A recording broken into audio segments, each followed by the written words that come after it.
Veterans Day is observed on November 11th because it marks the anniversary of the signing of the armistice that ended World War I. Major hostilities of the war formally ended on the 11th hour of the 11th day in the 11th month of 1918 when the Germans signed the armistice. Now it's the date used to honor U.S. veterans for their patriotism. Today's ceremony to honor Guam's veterans started when a B-52H bomber from Minot, North Dakota did a flyover about 1,000 feet above the crowd at Adelup. Veterans who served in all branches of service and wars all have one thing in common. They are men and women who defended our nation's freedom. This legacy of service spans the generations. Today, veterans of tomorrow watch on as we pay tribute to those who served before them.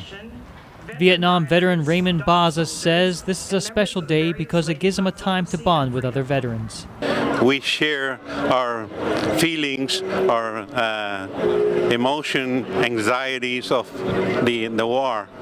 And there's no better way of doing it is when we gather on Veterans Day because of how we have gone through, and also how we had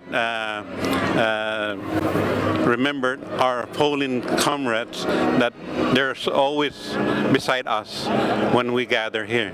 Baza says every day he thanks God he's still alive. Korean War veteran Joaquin Tapazna says he doesn't want to talk about the war. It's a terrible thing, I don't want to bring memories back.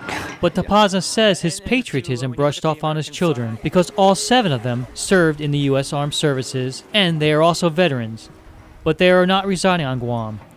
He says a day like today gives him a chance to catch up with friends, but he also thinks about those who are currently serving in today's forces. I'm thinking of those women and guys on the armed forces that are on the harm's way, and it really touches us, especially on the Veterans Day and also Memorial Day. Those are the things that, as a veteran, you think of all those, and you see sacrificing,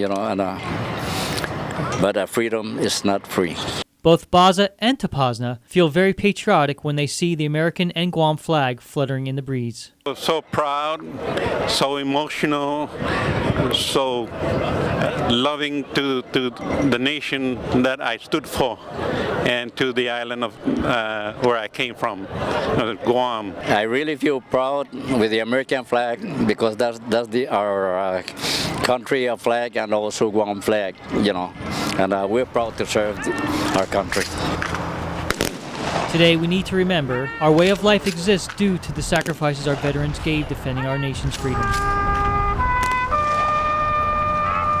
David Macaluso, PNC News.